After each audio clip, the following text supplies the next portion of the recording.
and engaged. And even today's session also is expecting to add some more value additions to our academic as well professional practices. Today, we are very much privileged to have with us a great academician and researcher and expertise in innovative and teaching learning practices, as well AI in education. Before inviting our esteemed resource person to take over the session, I now request Mrs. Priyanka ma'am to kindly read out the profile of today's speaker. So, Dr. R. Sirisha madam, Professor of CSE, Geetham Deemutubi University, Vishakhapatnam. So, Mrs. Priyanka ma'am, may I request you to please proceed? Yes, ma'am. Thank you, ma'am. Good evening, one and all. We are honored to introduce Dr. Shirisha Rodda is a professor of Department of CSE, Geetham deemed to be University. She has completed her BTech and PhD in CSE from Andhra University and MS in Computer Science from University of Oklahoma, USA. She has 22 years of teaching experience. She has 50 plus research publications in reputed journals and conferences. She has completed funded research projects and a consultancy project to the collective sum of 80 lakhs rupees. She has so far guided 7 research scholars towards her PhD in the area of machine learning. We are privileged to have our Shirisha ma'am as our resource person, whose insights and experience will greatly enrich today's session. Thank you, ma'am. Thank you for the opportunity. Okay, thank you very much, Ms. Priyanka ma'am, for the detailed introductory about today's resource person.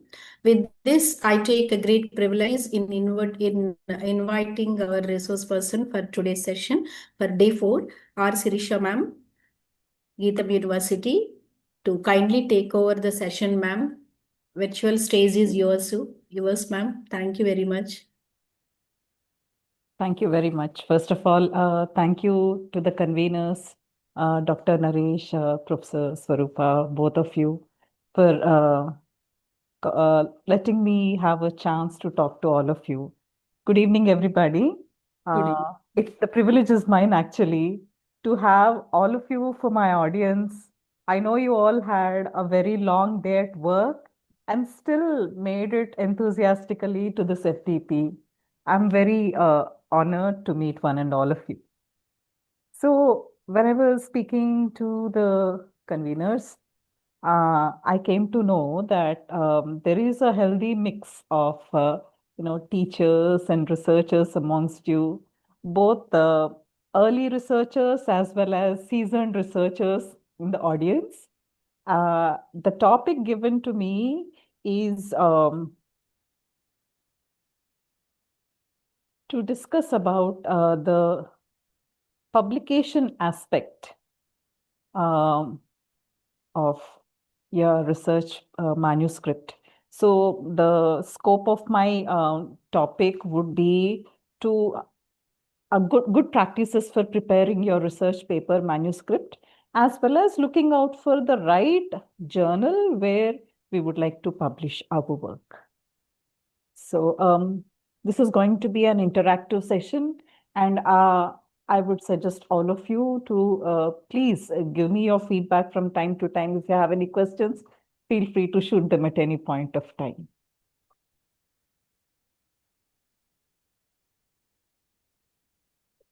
So let me start off with the assumption that we already have a journal ready with manuscript ready with us, and we are trying to identify the right journal to which we should send. So let us look at the entire process that is available along with the different parameters that we must check to identify the right publisher for us. So if when we look at the overall process, so once you get the right idea, we move on to writing the manuscript. But the most confusion, if I may say so, or the effort goes into finding the right journal which may host our work. So that will be the focus of my talk today. Um, Followed up with the other mandatory topics such as peer review, the hassle of going through revisions of our manuscript and resubmitting again. In fact, lastly, getting through the acceptance phase. So these are some of the concepts that we have learned over time. 20 years ago, when I was very early to research, we were all in the dark. Some of the senior professors used to guide us. At that point of time, we didn't even know what is Scopus, we didn't know what is Web of Science. I'm so glad that your management and administration took the impetus to introduce you to all these important parameters. I mean, some of you might already know this, but the early researchers would like to know or would like to reinforce their existing ideas. So, why do we really need indexing? I mean, when I talk to really good researchers who have made it to the top 2% Stanford best researchers, then their fundamental question is, why do you bother with indexing? Um, but indexing is important. First is to validate our publication. When we publish our work in a well-reputed, respectable journal, it automatically gains the strategic advantage that our um, manuscript has cleared the high standards set out by the journal. The relevance, the prestige of the journal adds directly or indirectly to the prestige of our research article. So submitting or getting our paper accepted, published in a journal of repute is of high importance. So first of all, it highlights the quality of our paper. Also, sorry, the standard of the journal. Second is the bigger reach that is available with the journal. A very popular journal will have a wide range of researchers, many who are interested in your area of work. In such cases, a well-indexed journal publication may advance our career or our profession. Apart from that, a well-indexed journal publication will definitely boost the credibility of the researcher. In a society or professional society point of view, we will be recognized as better researchers. So essentially, I will be covering these four modules. Starting off with major indexing systems, Scopus, Web of Science, and sometimes UGC CARE. So we'll see which is what. When do we prefer journals which are, indexed in Scopus, when for Web of Science, and when specifically for UGC CARE. And the second topic is about how to verify the indexing that is already claimed by the journal web page. Third is to discuss about the different parameters that elevate the status of a journal. And the fourth system is about more normalized measures that identify the importance of the journal in the research sphere. So I suppose everyone is doing fine. Please let me know if you are feeling any difficulty or if it gets too boring. No, ma'am, please continue, ma'am. Thank you. Thank you, Baba. So Scopus indexing is one of the biggest databases that is available for research. So the Scopus database is maintained by Elsevier. The Elsevier is the publisher who maintains the Scopus database, who take it upon themselves to index all the journals, how they are doing, and they will stratify them into Q1, Q2, Q3, or Q4 journal lists and stuff. So it is the world's largest abstract and citation database. So just to look at the size of Scopus database, you can understand that close to 27 to 28,000 journals make it to the list. Not only journals, many conferences, editorials, and editorials, reviews, they all make it to Scopus too. I mean, Scopus does not only include journal articles, it also may include conference articles, newsletters, editorials that are written. So as I mentioned, it contains journals, conference proceedings, books, and stuff. But Scopus is a more broader subject area which covers many disciplines actually. So it has been there in the market for quite some time and a very reputed database to start with.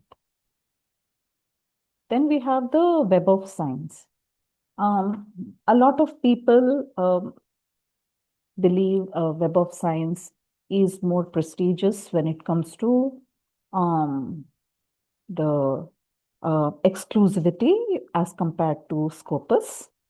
But let me tell you that Web of Science is more specific to journal articles only, where Scopus has a broader reach, spanning journals, conference articles, books, editorials, and stuff. Web of Science database only restricts itself to journal articles. So Web of Science is maintained by Clarivate Analytics. Soon I will demonstrate how to look up journal articles both in Scopus, as well as Web of Science. So under Web of Science, we also have what is known as SCIE, for Science Citation Index Expanded Journals. So earlier people used to call them as SCI. Now we call that as SCIE is a more appropriate term to use.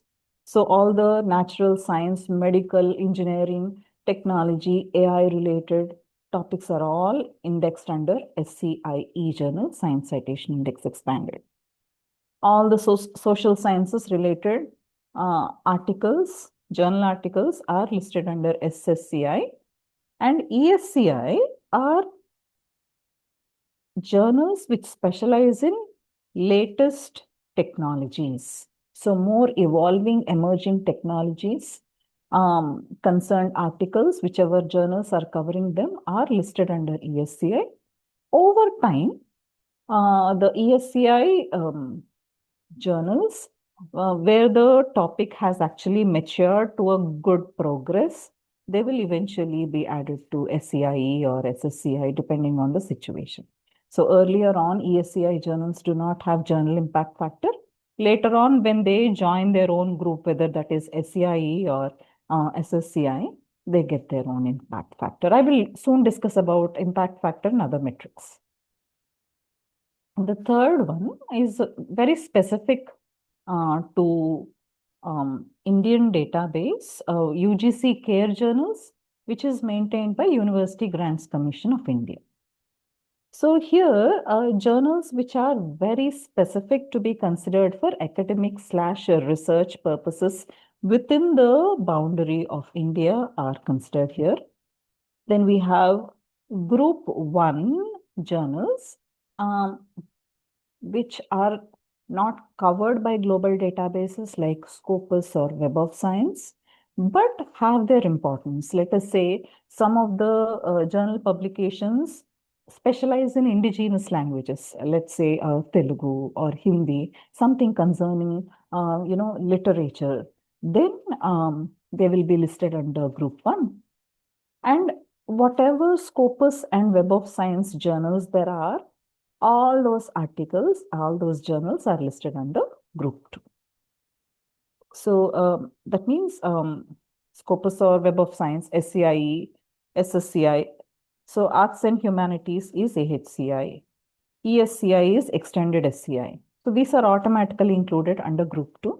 So whenever we target a good journal publication, I would suggest all of you to target Group 2. Scopus or Web of Science indexing, so that they all also make it to the UGC CARE list. So let me just stop the presentation here for now.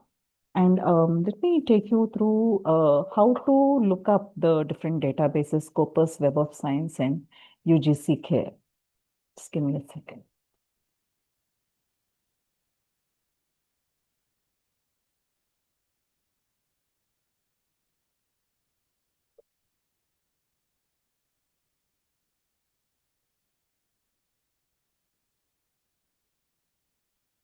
Right. So when we are looking up Web of Science, I would like you to navigate to Clarivate Master Journal List, MJL. If you would like to verify live along with me, you may do that.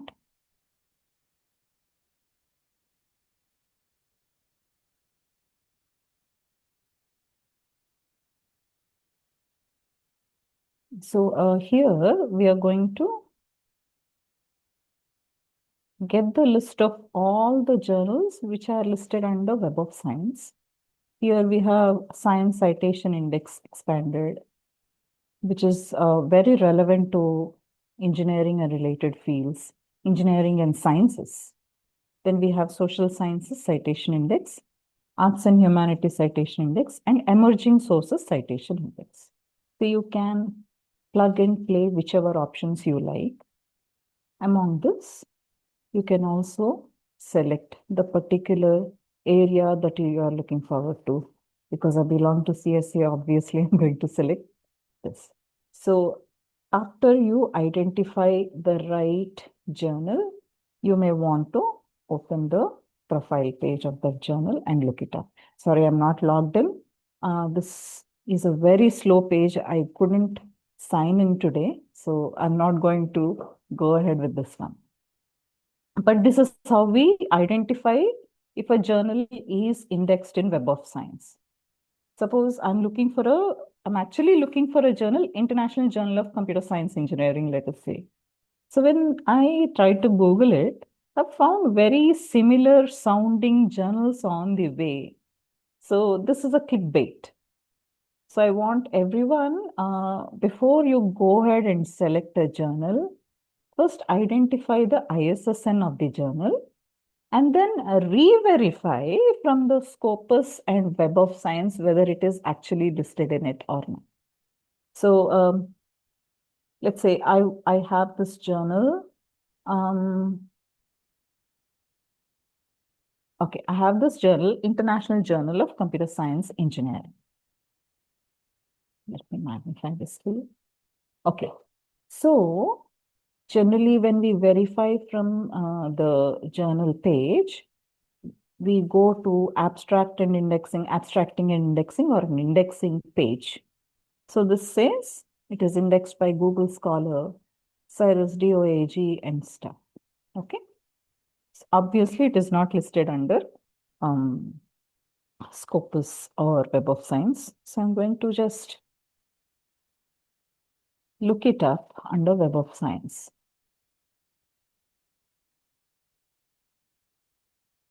So obviously I didn't find it under Web of Science because it's not listed under WS.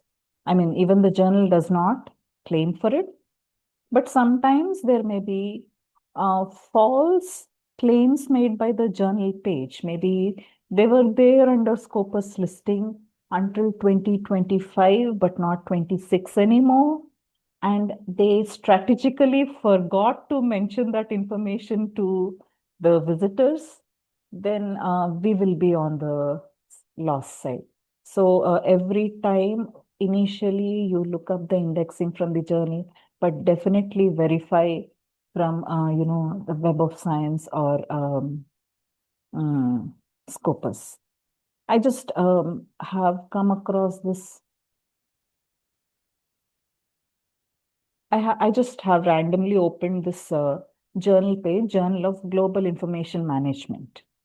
So I'm going to copy this journal and look it up under Web of Science again.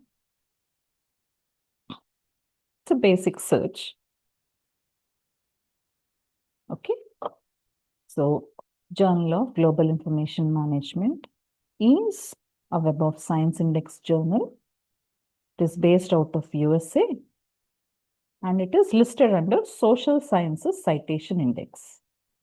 So, although because I'm a CSE faculty, although the name looks very relevant to computer science and engineering, if I'm looking to publish only in journals which are specific to my area, then I should be preferring Science Citation Index expanded, not Social Sciences Citation Index. On the other hand, if I were collaborating with, let us say,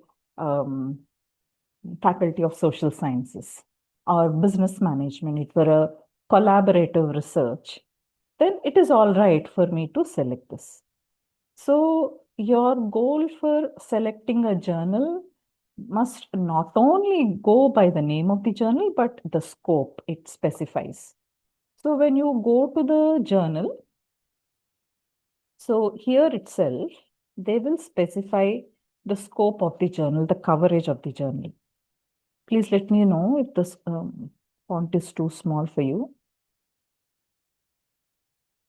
All right. So these are the topics that come under the scope of the journal JGIM. So right after we write the manuscript, if I determine that this JGIM journal is the perfect fit for my publication, I would first look at the scope of the journal and reorient my paper very slightly to match with the scope. If my journal does not fall under the given scope, I'm sorry, if my manuscript does not fall under the journal scope, then I better not submit to that journal. So what journals do is we will get initial review within the span of 2 days to a week. So whenever, however good my paper is, if my paper does not fall within the scope of the journal, it will automatically reject it. I'll get a message saying that, sorry, we are very sorry that your paper is rejected. It just doesn't fall within our scope. We cannot help you. So instead of wasting our time, first we should identify the journal where we want to publish in. So we start off looking at Scopus or Web of Science. Then we navigate to the journal, look at its scope, see if my paper fits in.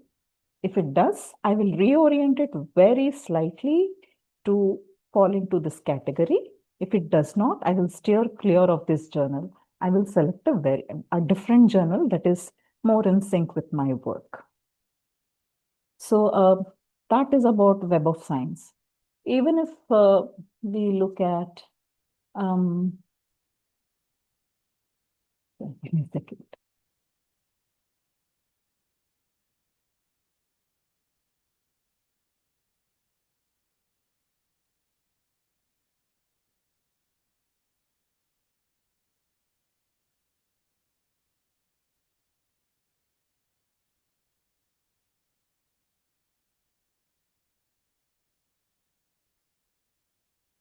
If you would like to look up the Scopus listing, we have to search for SciMago journal rank.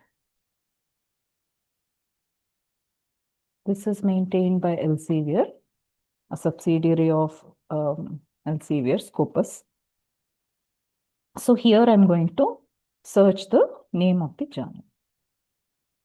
So the journal, when I search for it, Journal of Global Information and Management, it is indeed listed here in Scopus.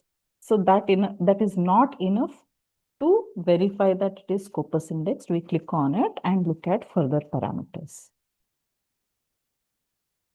So this journal falls under the subject area of Business Management and Accounting, Computer Science, and Decision Sciences. Of course, Social Sciences too. So the SJR is close to 0.8 and it belongs to Q2, quartile 2 of the journals. I'll soon discuss about all of them. it has an H index of 50. That means at least 50 papers had citations of 50 or more. So this says something about the journal. It goes on to say that this is a respectable journal where I can consider submitting my work. So these are the ISSN. And this is a very, very important aspect you should verify. It is not enough for a journal to be listed under Scopus. Make sure that the current year is listed. Every year, the Scopus listing will be updated. Depending on the interest shown by the researchers, depending on the number of citations a journal gets, depending on the integrity a journal maintains, its Scopus listing will keep on varying. A Q4 journal may jump up to Q3 in the next year, and it can happen in the reverse too. Some Q4 journal will never make it to the next year. Also, that is a possibility too. So coverage years and that the current year is listed is of high importance. So this value is updated from time to time. So we will get information sending us to the journal web page. And here is more important information that is given over years. So as you can see, this information has been there way back in 2003. It is still going strong. And the values are updated every 2 years, 2003, 2005, 2007, and so on. So if you look up, then you can see that business and international management is a scope for JGIM, and that under business and international management topic, in 2020, it is listed in quartile 3. Under the topic of computer science applications, in 2005, it is listed in quartile 2, the top 50% journals. Okay. So here you can see as a heat map to which level of journal it has reached, Q1 being the highest, Q4 being the least. All right. So you can still scroll down to find more metrics identifying how good the journal is. Here are similar journals you can consider. You can click on them and see. So just give a second, sorry.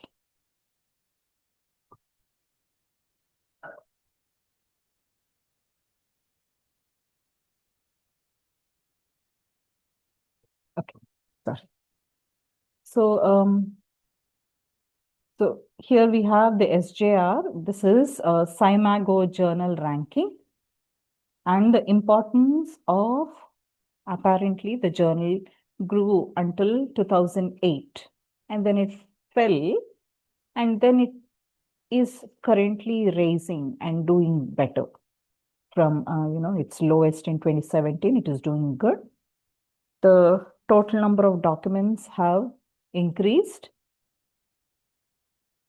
External citations per document also have increased. So there is a positive growth in the journal. So that is giving me a lot of encouragement to submit my journal here.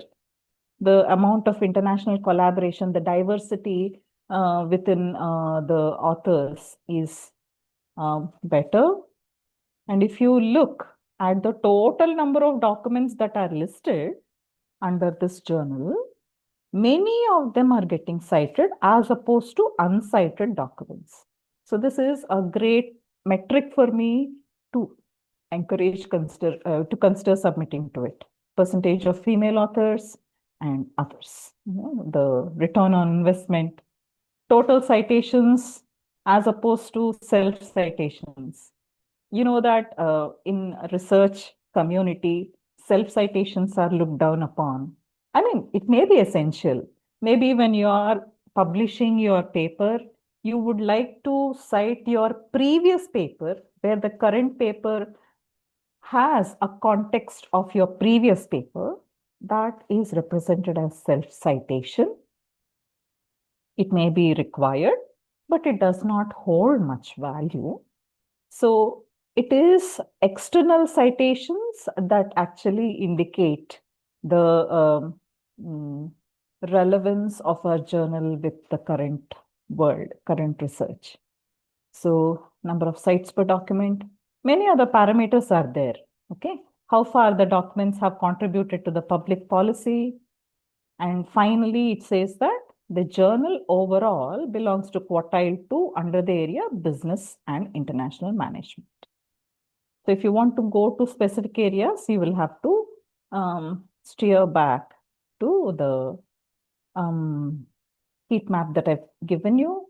If anybody is interested in e-learning, you should actually look up e-learning only. So e-learning is listed under quartile 2.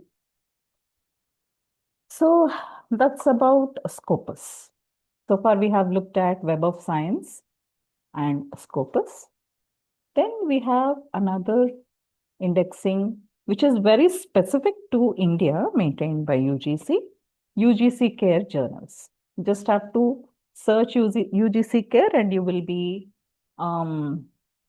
directed to this website.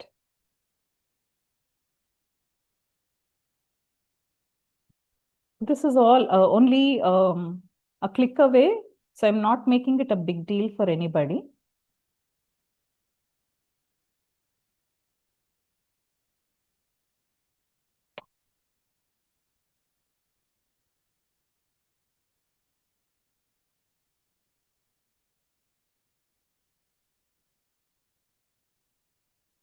Here also, as you can see,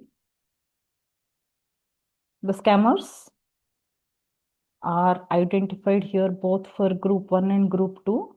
There are two categories to UGC Care. Group 1, which are very indigenous and Indian journals. Group 2, which are already listed in external databases like Scopus and Web of Science. So these are journals which look very similar to our journals of index journals of interest, but are actually not. So you may want to look up this list before we select the journal. And when we do search for it, you can actually search for group 1 or group 2. If I'm looking for group 1 journals, I can look up based on the title, ISSN, publisher, subject, language of publication. Maybe I've given the search already. So let me log in and see.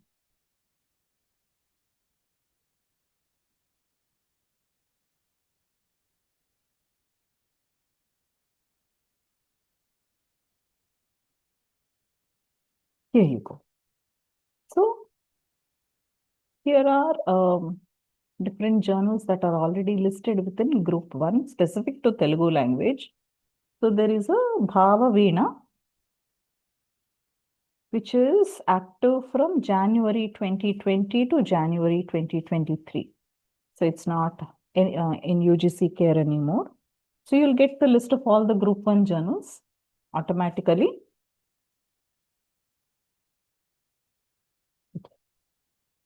And if you would like to look up the group 2 journals, obviously it's enough for us to look up the AHCI, SCIE, and SSCI index journals from Scopus and Web of Science.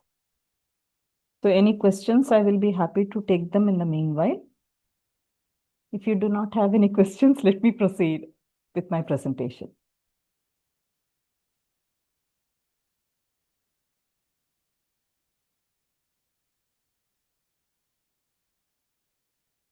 If you have any questions, keep typing your queries over chat or feel free to pause my talk. Okay, this is what I was talking about. It's not enough for a journal to claim that they are indexed in Scopus or Web of Science or UGC Care. It is our responsibility to go to the right link, Web of Science or Scopus or UGC Care, to verify that it is there indeed in the list. Even after searching the list, you have to make sure that whatever Scopus or Web of Science index journal that is, you still have to verify that this year it is currently there in that database. So whenever we are doing that, make sure that the prestige of the journal is doing better, the number of citations are climbing every year, so that we are at least moderately sure that next year that journal will not be kicked out of Scopus, will not be kicked up out of Web of Science. So that is still a gamble, but I would suggest looking up, different parameters like, SJR and others, which I'll soon discuss. So don't trust the claims made on the journal's website. Always verify. So verify using Scopus and stuff. Okay, so go to the official sources, whether that is SciMago journal list or MJL, Master Journal List of Web of Science, or UGC CARE. Make sure that the journal is there. And whenever we are looking up a journal, it is more preferable to look up the ISSN rather than the title of the journal. I have just shown you on Google search how different journals are having very similar names, similar sounding names also.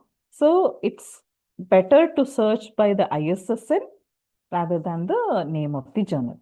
And as I mentioned, check for the coverage years. Make sure that the current year is indexed, the journal is indexed in the current year. So that's what it says. If it's listed only till 22, don't try it in the next year. So this is about Web of Science. You will look up Master Journal List. Go to the Master Journal List website, which I just pasted.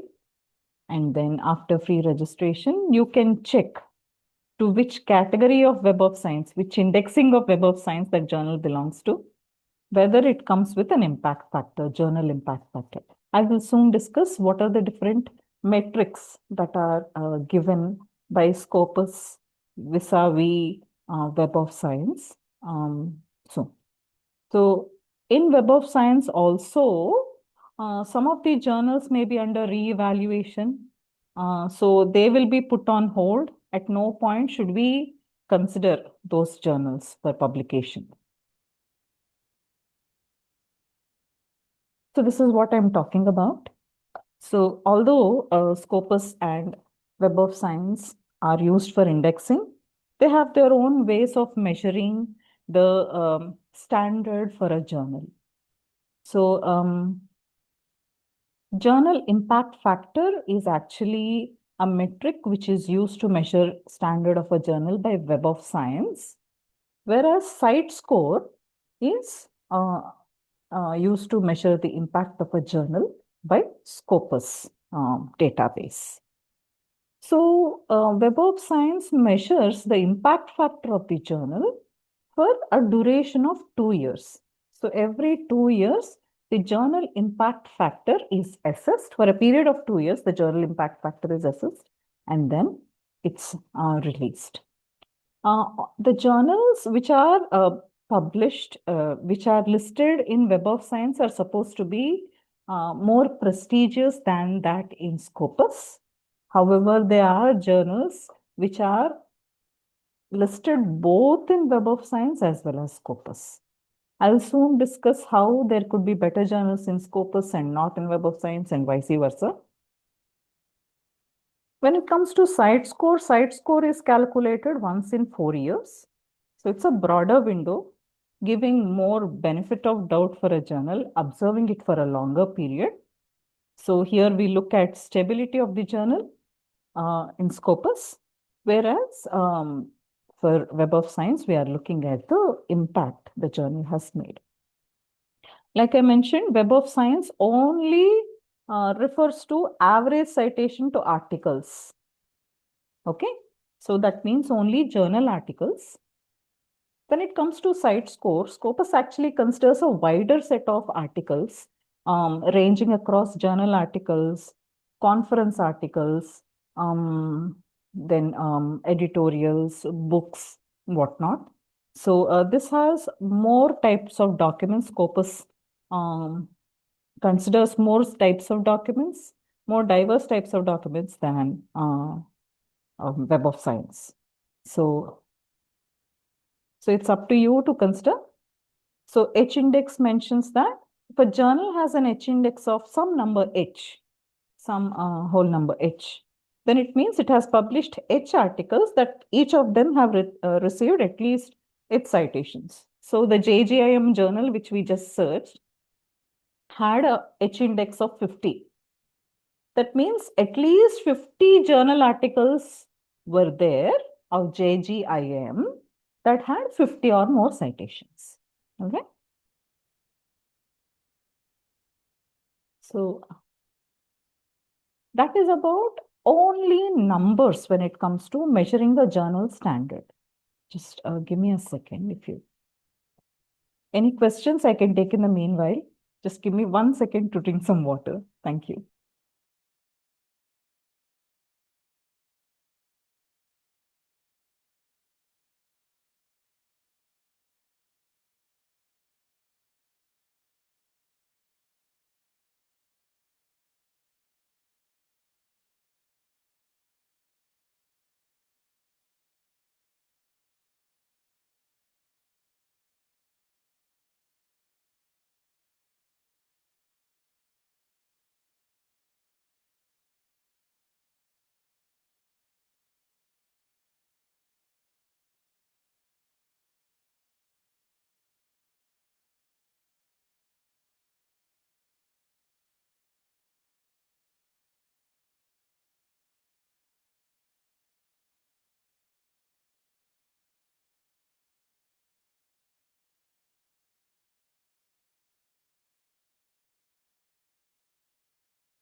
So, how many of you faced any difficulty with indexing, or did you have any um, um, issues with selecting the right journal?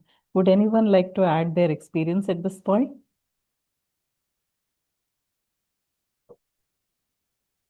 Did you have any positive uh, experience looking up Scopus, or did anybody come across this fake um, indexing clone journals? So somebody is asking how to find clone journals.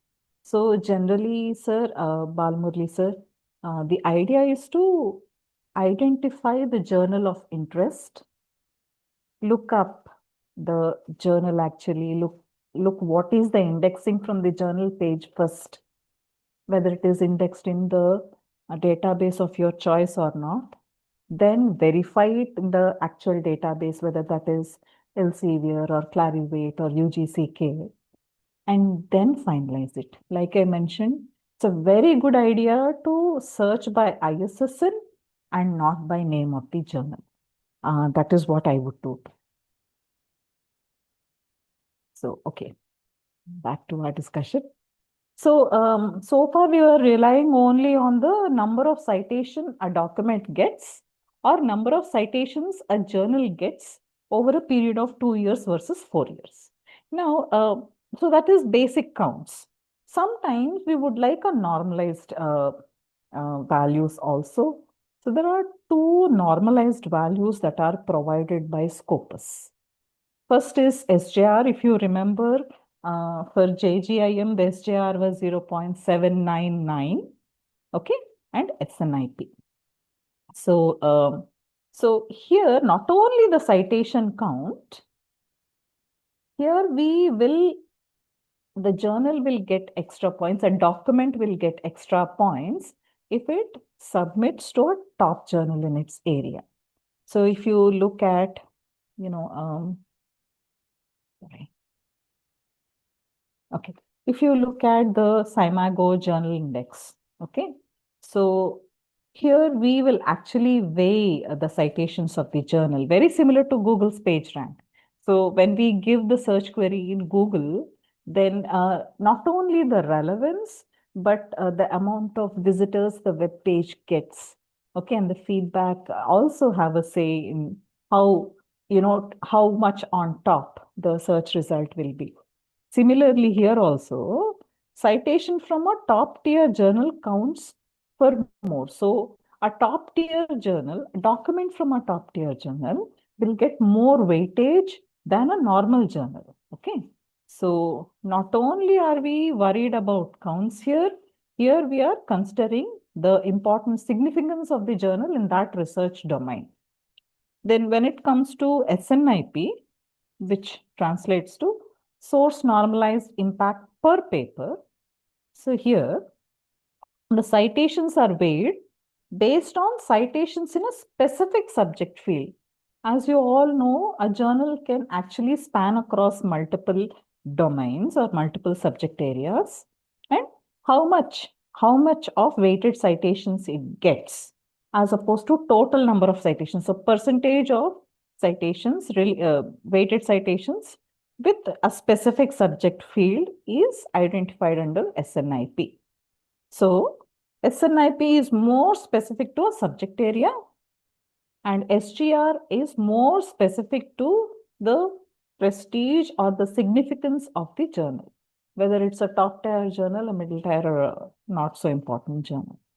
So these two measures are also give an indication of how good that journal is, not just in terms of the citation it receives from other researchers.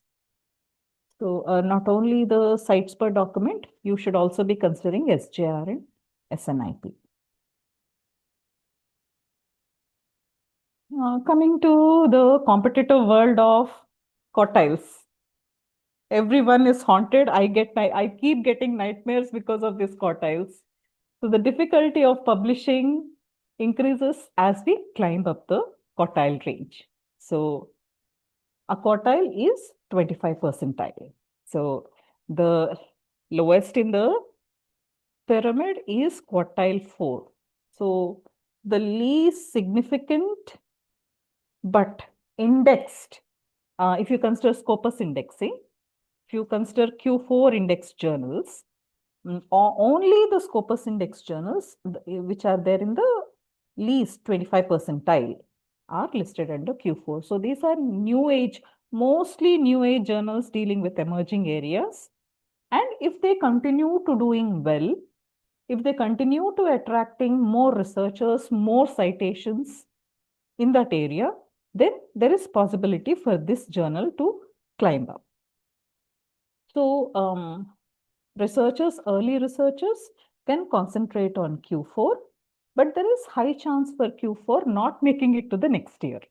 If it's a new journal which has very newly made it to Scopus indexing and it did not command enough attention from the research community, it did not get enough citations, the journal, I mean, then it may not make it to next year, okay, or the site score after 2 years.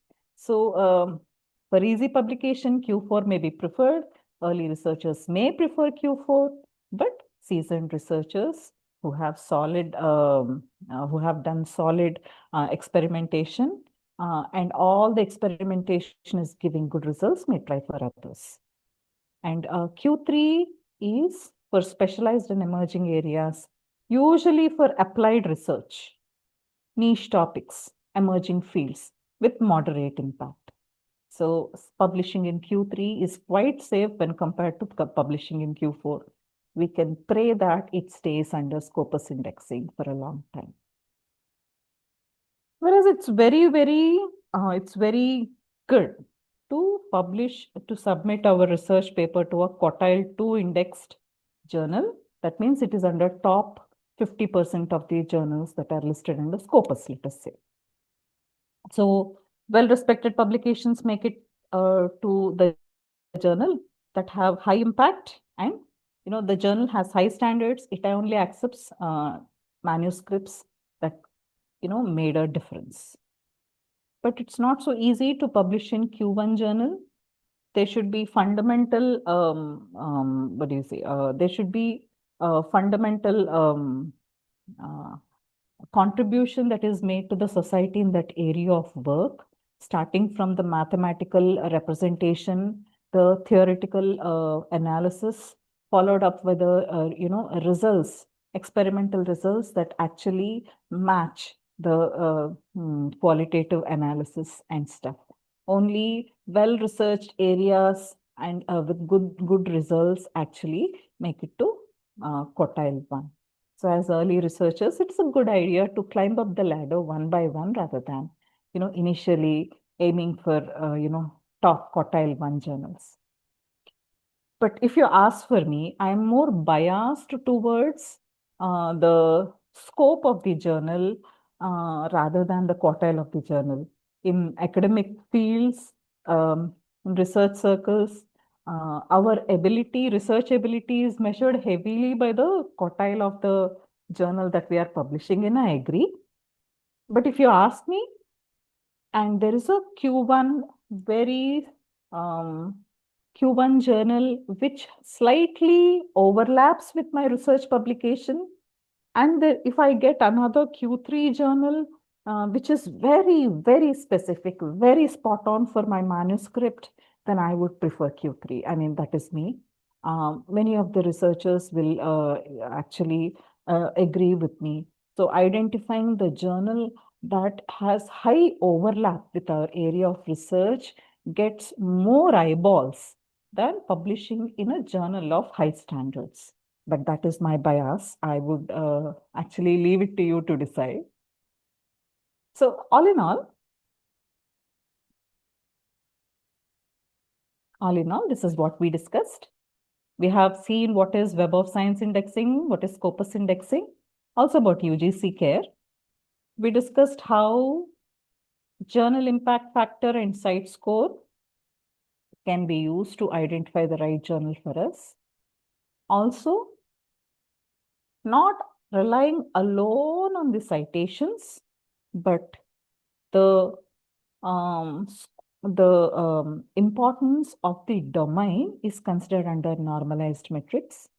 So SCImago journal, SCImago SJR actually identifies a better rate of SJR actually gives those journals published, those journals which are having high impact and high prestige and as well as high citations.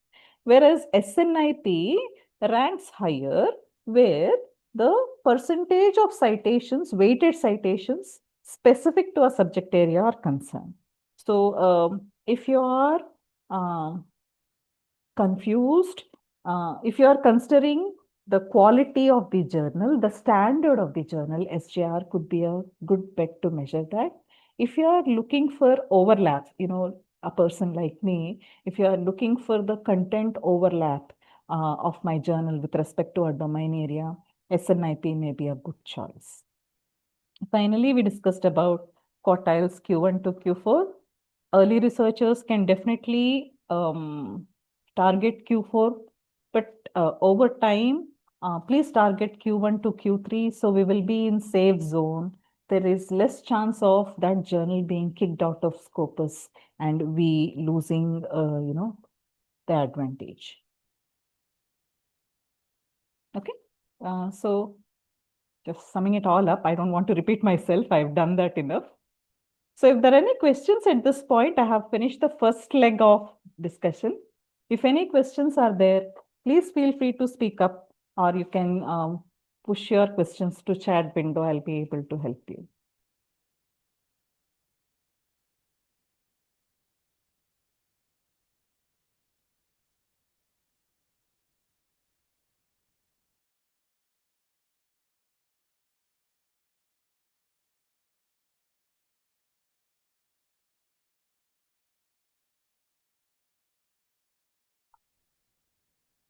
Thank you. I think I've given few talks before, but I did not see such active faculty who still make it to the FDP after a long day at work.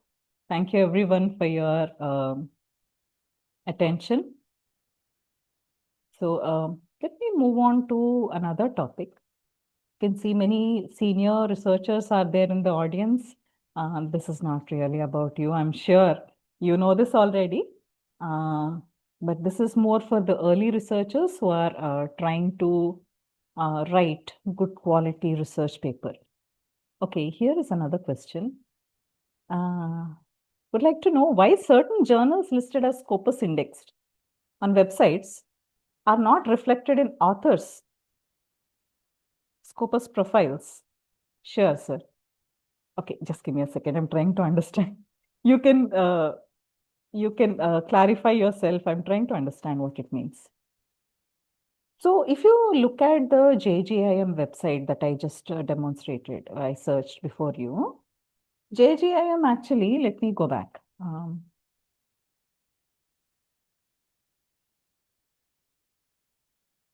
Okay. Sorry. So here's the journal, Journal of Global Information Management. So I have published with this journal once. So I was looking up whether they would actually put up their indexing anywhere. Okay, here is the indexing. Let's see what it says. All right. So the indexing clearly says Web of Science, Scopus and stuff. Sometimes it may be misleading. Whatever information given in the journal's webpage should not be considered at face value. We should do the second important test on Scopus and Web of Science as it is.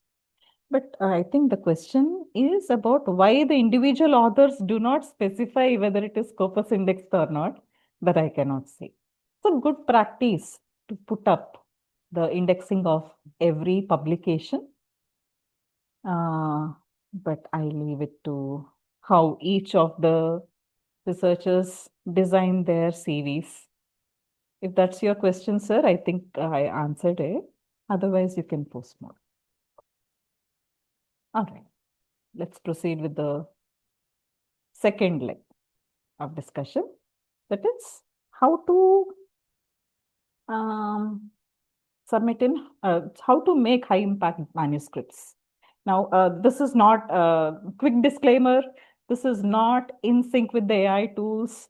I will be discussing very little of AI tools here. I am the old school researcher who believes that AI tools are there to help us to reduce our effort, not to replace us. So this reminder, a second leg of the presentation is made based on that belief. And if any of you disagree with me, please feel free to. That's a different opinion. Okay. So I made this on Notebook LM. I was told that Notebook LM is already covered in the last talk. So I'm not bothering going over that AI tool. This PPT, I made it through Notebook LM.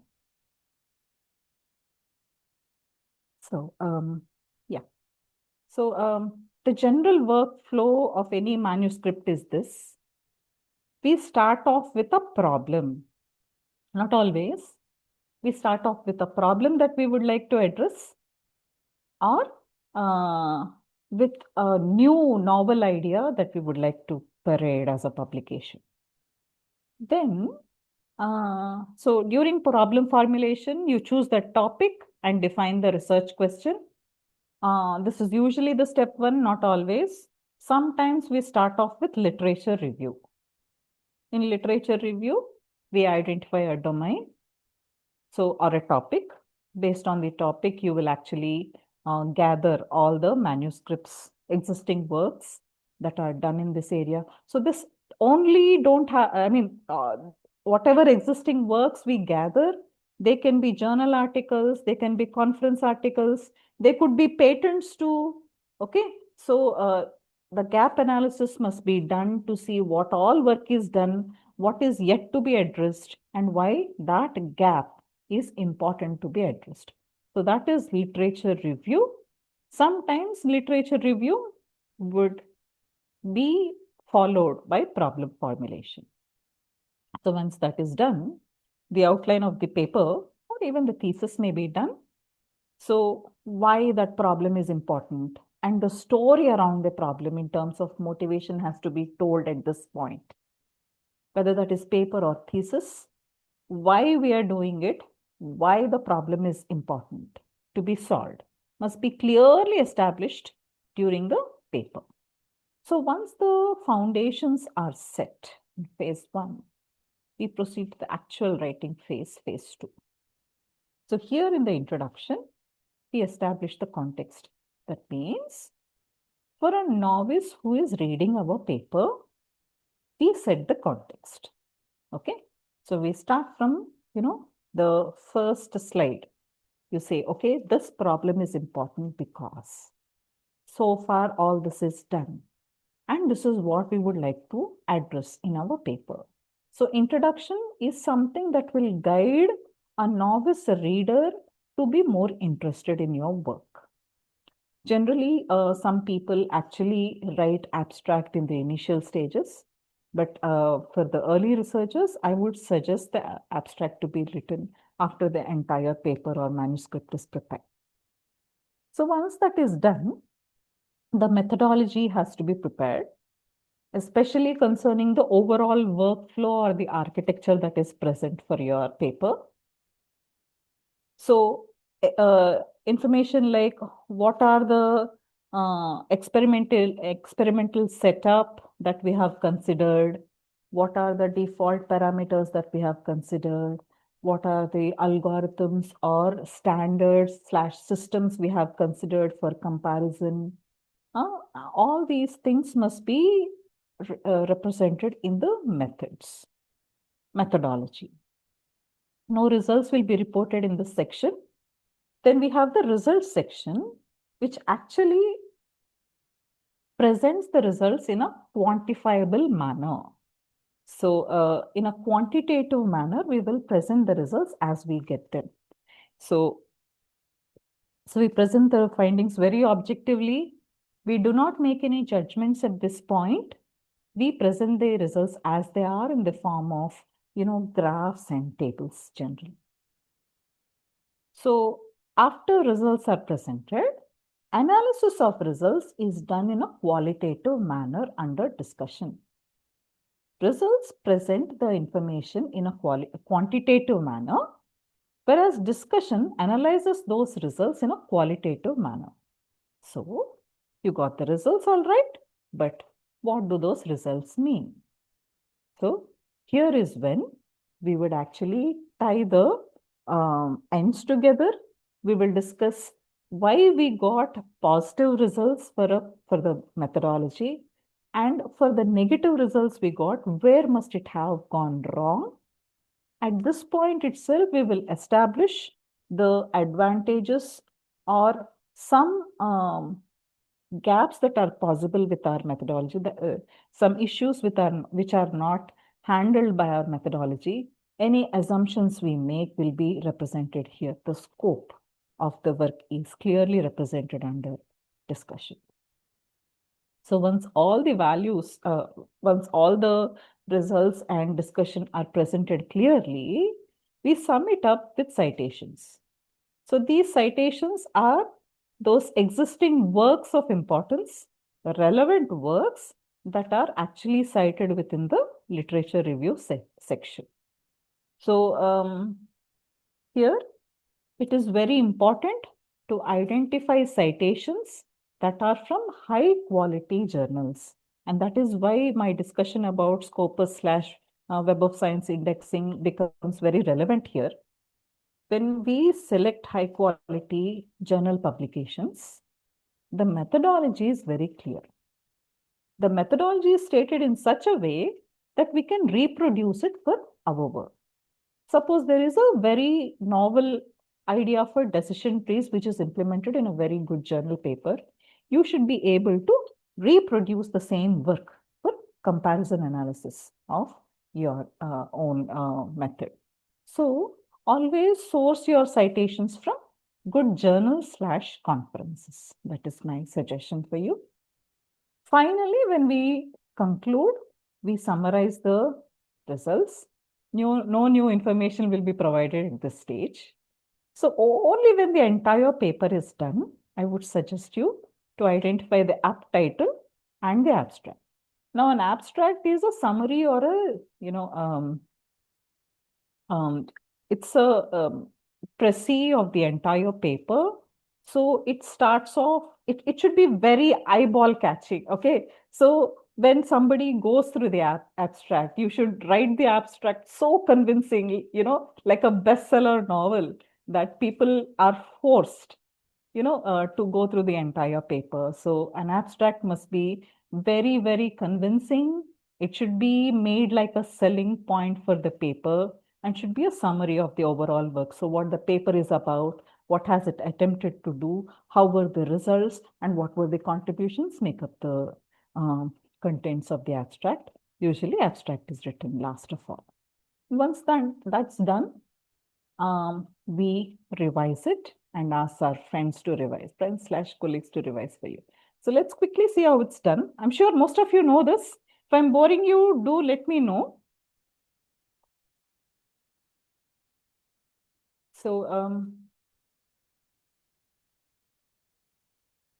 whenever we are taking the help of AI tools, we should be very careful about the hallucination issues with LLMs and GPTs. I'm sure many of you are, from CS domain and related domains. You will agree with me. It's not that the LLMs or GPTs would like to lie to us. It's just that the GPTs are designed to predict the next sentence or the next logical idea after the current idea. So when it does not do it, it uses the existing data to predict something. So whenever you are getting information from an AI tool, let us say, to write an entire paper or to collect relevant citations or sources or to write literature review for us or identify the gaps within the literature, then we must be very careful. There is a situation where non-existing publications are somehow given a DOI and included within literature search. It is not the idea of GPTs to lie, but it happens that is hallucination for you. So that is why I suggest everyone, I'm sure most of you know about AI tools and you have learned quite some new over the first 3 days of this FDP, but be very wary. Whenever you are taking the help of AI tools, I took help of Notebook LM here to make my PPT to set the context for this FTP. But still, re-verify your sources. If there is a paper which is identified to be of relevance to your work, verify that paper exists. Look up the digital object identifier, whether it actually exists or not. So this is a pitfall most of the earlier researchers fall into, using AI tools, blindly. Okay. So if you really want to use AI tools, don't go with general chatbots like ChatGPT, Perplexity. Actually, use something like Notebook LM, which is a free tool uh, provided by Google. People who are really concerned for their privacy can install local LLMs like Open Notebook, Hyper Notebook LM,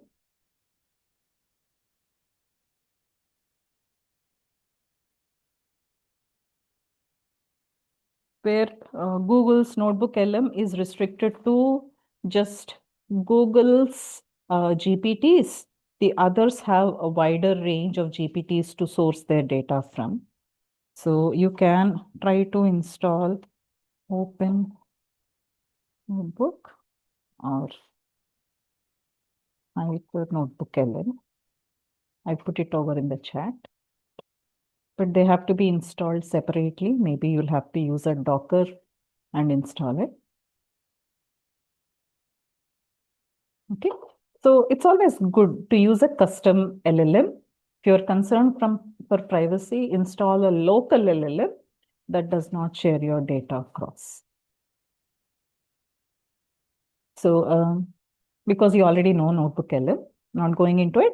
Generally, what we do is we add all the sources or we give the prompt that I'm looking for all the relevant papers in the area of oral cancer.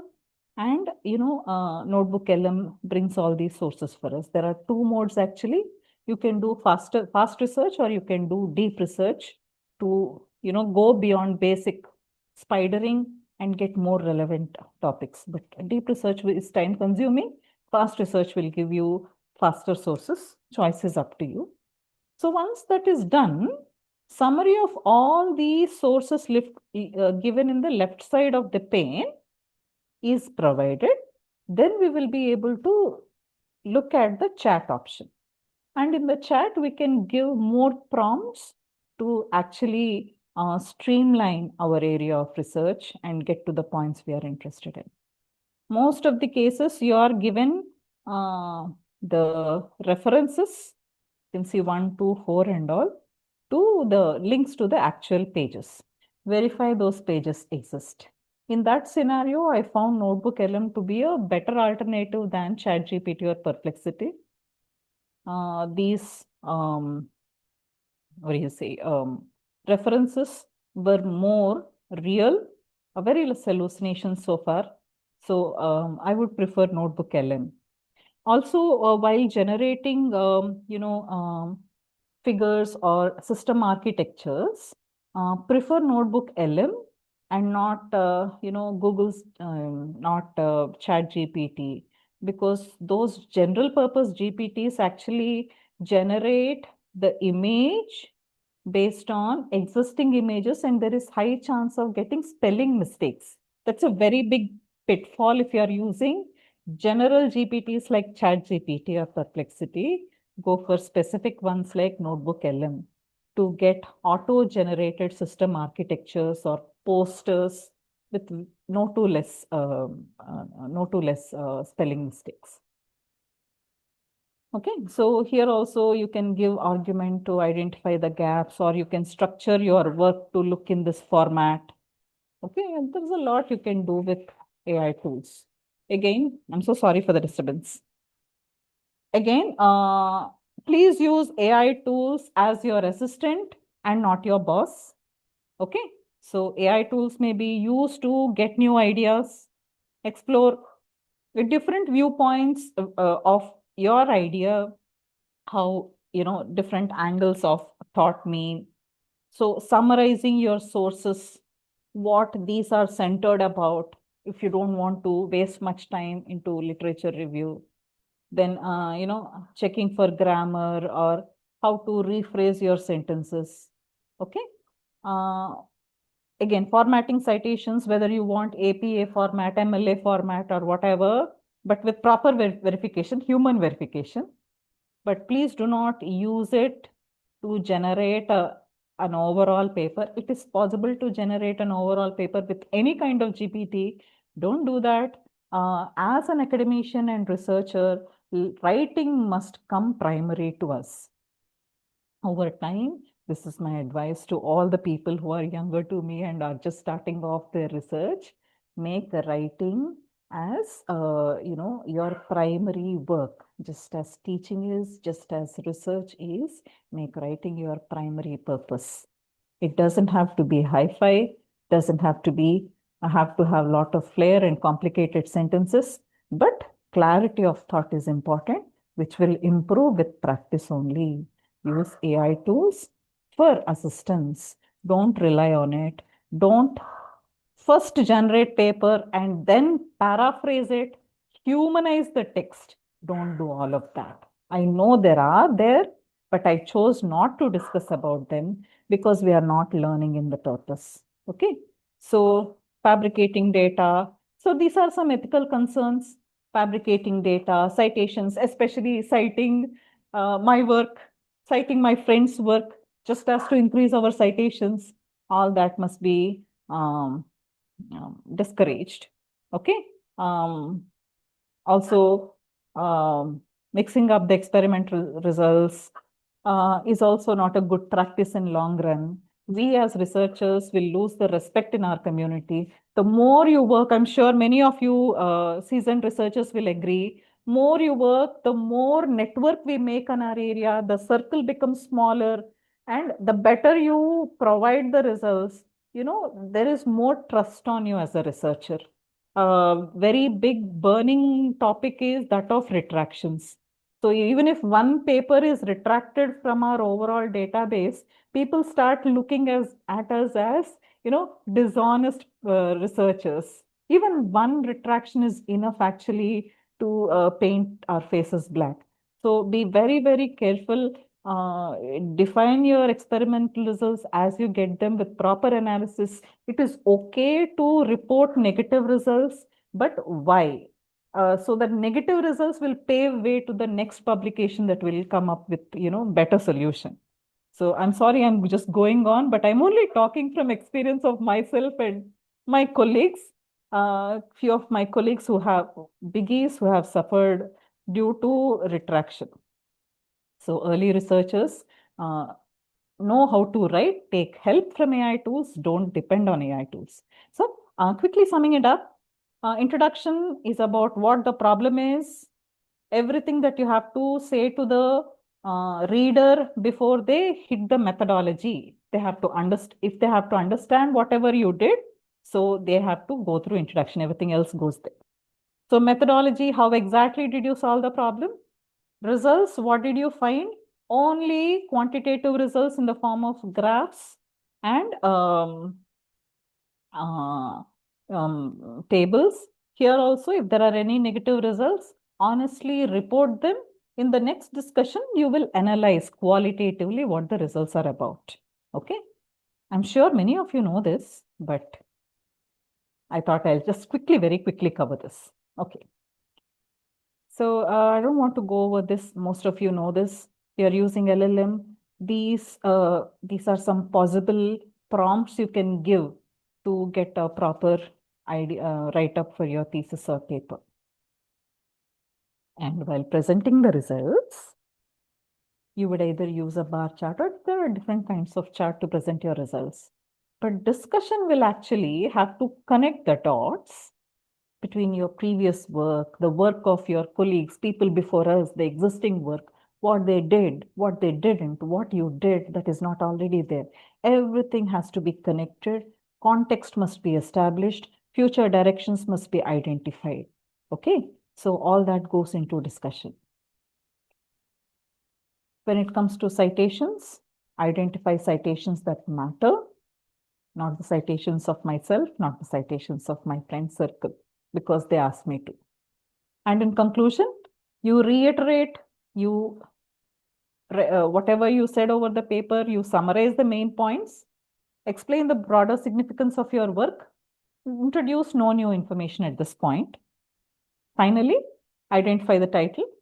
The title must be very catchy. The abstract must be the reason people come to read our entire paper. That's how you do it. So how to use Notebook LM to do that once the paper is ready is also given here. I request the organizers to later share it with the audience. So this is a continuous process.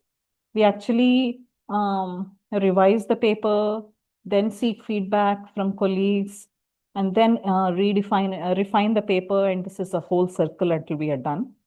A good idea, if you're using Notebook LM, is to upload our paper and ask the LM to make an audio transcript of the paper and then play it out for us. So when we are listening to the paper, whatever we have missed out, we may actually find it in hearing. If our eyes have missed it, our ears will definitely not miss. So that is multimodal verification, I would say. So only repeating myself, make writing your primary skill. So what you can say in less, say it in less. Be concise. Simplicity is the key. Use simple phrases. And whatever it is, paper writing is a storytelling skill, and we perfect it over years. We do not get it on day one. Over time, we can make a convincing story for people to come believe in us and base their work on our original paper. That will be the greatest gift anybody can give me.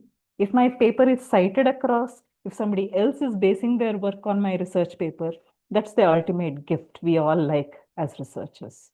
So that is all from my side. You all have been great listeners. Thank you. I'm very thankful to everybody. And if you have any questions, please put them on chat right now. I'll be happy to discuss with you. And if you have any more points that I may have missed during the talk also, please. I know that there are good researchers among you, experienced researchers too. So I would like to hear your thoughts as well. Please respond. You can talk or you can post over. Okay, sir. I got your question. So your paper is published in Scopus Index Journal, but not showing under my Scopus author profile. So there you will have to write to the Scopus, sir. So they will do that. Miscellaneous things like merging multiple Scopus accounts, our Scopus publication not showing in our profile, all that must be written to Scopus, sir. Open to any questions, suggestions, please.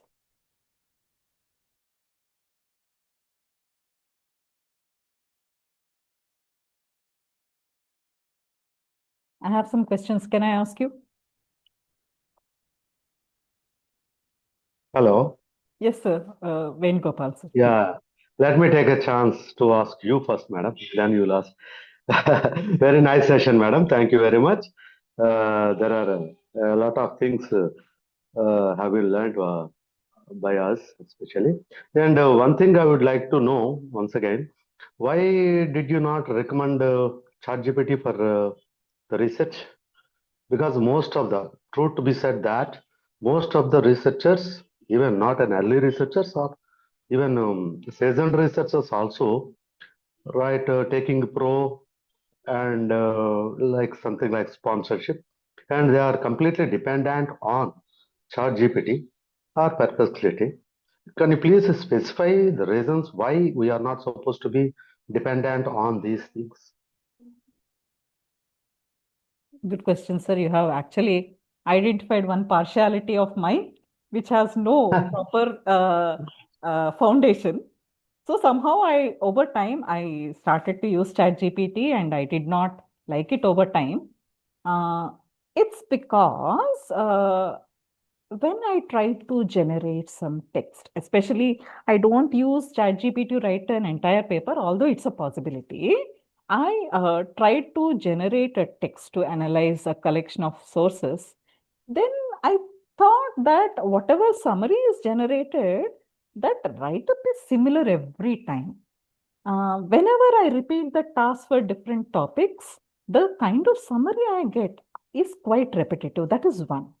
And most of the chat GPT generated summaries are showing up in plagiarism tools like Turnitin. Turnitin now has AI option also. Although AI Yes. overlap cannot be considered legally for acceptance or rejection, but still people, the reviewers will form an idea about our, standards, our ethical considerations and all that. So I don't side with ChatGPT because there are some terms which are used very typically, very easily, which us humans don't use. Okay. So we use very colloquial kind of terms when we write a paper even. But when we use ChatGPT, it's going to be, hi-fi terms, which are usually Okay. flagged by reviewers. So I don't prefer ChatGPT per se, sir, but everyone. Yeah, yeah, actually, what I would like to know, and whenever you recommend other than ChatGPT and perplexity and all these things which are being commonly used by all, and don't you feel the same kind of the problems are faced by them? Because AI plagiarism is there everywhere. It is not only what call related with ChatGPT. Agree on So that. it's all any. And the second one, when it comes to language, right? As like I have my own language and you have your own language. Like that, perplexity has its own language. ChatGPT has its own language, as well as notebook. That's what you really prefer. And I really appreciate one aspect, especially as far as the language, which I experience from ChatGPT is really somewhat dramatic. In fact, our research flavor is really losing it. Right, as I write on my own, I can really identify it. Right, madam. Thank you. I got your point, especially. Thank you very much, sir. Whatever And points I've missed, thank you for no, actually putting it in a different direction. I'll have to shift it to notebook now. Thank you. Not really notebook, sir. It also comes with its problems. I Yeah, know. yeah, yeah. There I'm are, more yeah, yeah, biased yeah. towards notebook LM, but No, no, no, to not everyone that. their own. Yeah, yeah. Thank you, man. Hello. Hello. Yes, sir. Vishnumurthy, sir. I can hear you, sir. Good evening, madam. Good evening, sir. Nice session. So we understood, but most of us are asking one question: to how to identify the originality of the journal are cloned. Most of the faculty we are paid and lost the money. Many of them. So somebody might be told and might not be, because of it is a dilemma. So could you please suggest how to identify the originality of the journal or cloned? So similarity of the journal, as you said, is 100%. But how to identify the ISSN number? So if I don't know the journal, how to identify the ISSN number also? You suggested us to check with the ISSN number, but not with the journal name. Correct. But how to identify the ISSN number also a question.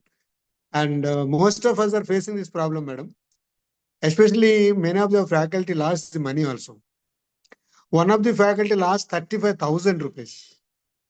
I don't want to name them. We know that.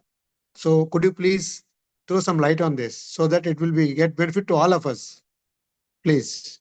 True, sir. I agree with that too. I know a few colleagues too.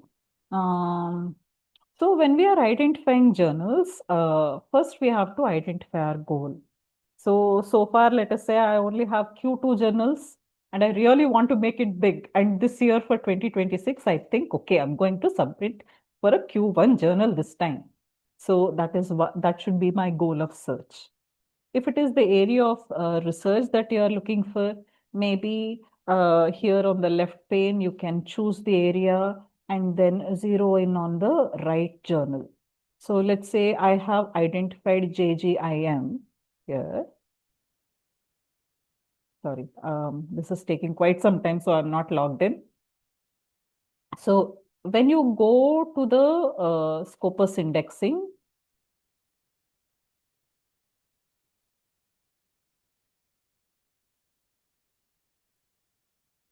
there the actual information of the journal is provided.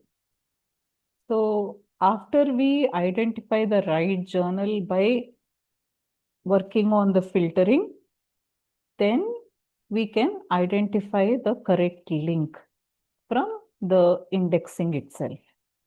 So a lot of times the journals are reaching out through emails. This is just like a clickbait, non-technology users fall to, even us educated researchers fall to this. I could too. So it's a good way to start from the indexing databases like Web of Science or Scopus. From there, you navigate to the journal that is there. You can filter down the journals of interest and then open the journal web page from there, sir. Don't trust the emails that anybody gets. You can use them, but start your work from the indexing databases, Scopus or Web of Science. I hope you agree with me, Vishnumurthy, sir. Yeah, I agree with them, but still a dilemma in this same essay journals. If you ask the list, the same journal will come if this Scopus indexed. We are in dilemma now whether it is indexed or not. Sometimes at the beginning they told that the indexed, after paying the money, and then not indexed. So that also we lost. That's right. That's so true, sir. I Yeah. know. I mean, I have a scholar who has published in Q4. I mean, it's a closed close discussion, so I'm opening up. I have a scholar who has paid like this 35,000 only, and after Yes, sir. a while that Q4 has gone out of Scopus. So they had to make another publication until they had to appear for their pre-talk. So initial research can start off from Q4 or validate their initial findings with conferences. But later on, as the work matures, as we get more and more results that reinforce that our idea, I would suggest the researchers to handle higher levels, higher quartiles in the journals. So those journals have been there in the business for a very long time. They're still going strong. They still have great number of citations. Lot of users come to them to verify and to start their work based on their journal publication articles. So targeting higher quartile journals must be a better idea, I think so. But in spite of that, there is still some chance for cheating. We should be just careful. I don't know what else to say. Thank you, madam. Thank you very much. Thank you, But sir. we are still we are more doubts because we are from MBA department. Management journals again still a problem for us. Then so continuously, Venugopal sir just now spoke to you. Then same problem we are facing. Okay, they in are our management. fluctuating a lot. Yes, fluctuating a lot, and many journals are coming. Then so which to believe, which not to believe, is a question mark. That's why. Thank you very much, madam. So Thank you, sir. Thanks for thank your you so much. insight. Thank you so much, madam, for your nice session. Thank you, sir. Thank you. Any other questions? And if anybody would like to reach out to me, I'll be happy to help. If you are a new researcher, or reach out to some senior professor in your area. All the best. Thank you everyone for your time. I feel greatly honored to be part of this FDP. Wishing you all the best. Thank you to the conveners. Thank you, Professor Swarupa ma'am. Over to you. Thank you so much, ma'am.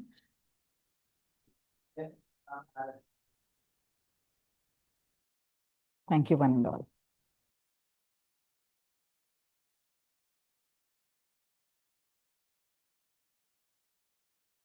I hope so. If you want to interact anyone with Sirisha ma'am, you can. Otherwise, we'll conclude the session. Sir, Dr. Naresh, sir. Conclude the session, madam. Yeah, thank you, sir. The clarification they will email to madam. Anyway, madam already mentioned the email. Yes, sir. Yes, sir. So, on behalf of the organizing committee, I sincerely express our heartfelt thanks to our today's resource person, Dr. R. Sirisha ma'am, AITAM University, for delivering such a wonderful lecture and highly engaging session for today. Ma'am, your clarity of explanation, structured presentation regarding the research about in this FDP is truly enriching for all kinds of participants. And thank you very much, ma'am. Out of your busy schedule today, you have accepted to deliver such a wonderful lecture.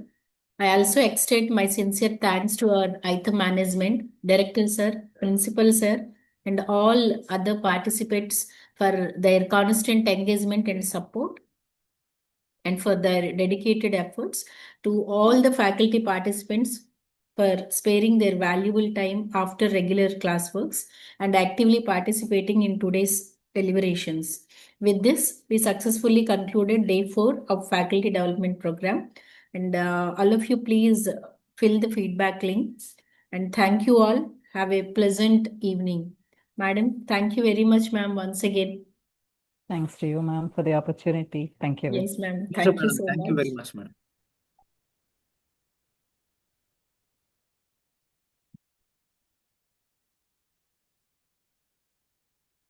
Participants, before you're leaving, kindly submit the feedback form. Sir, shall we leave, sir? Yeah, madam, we can leave, madam.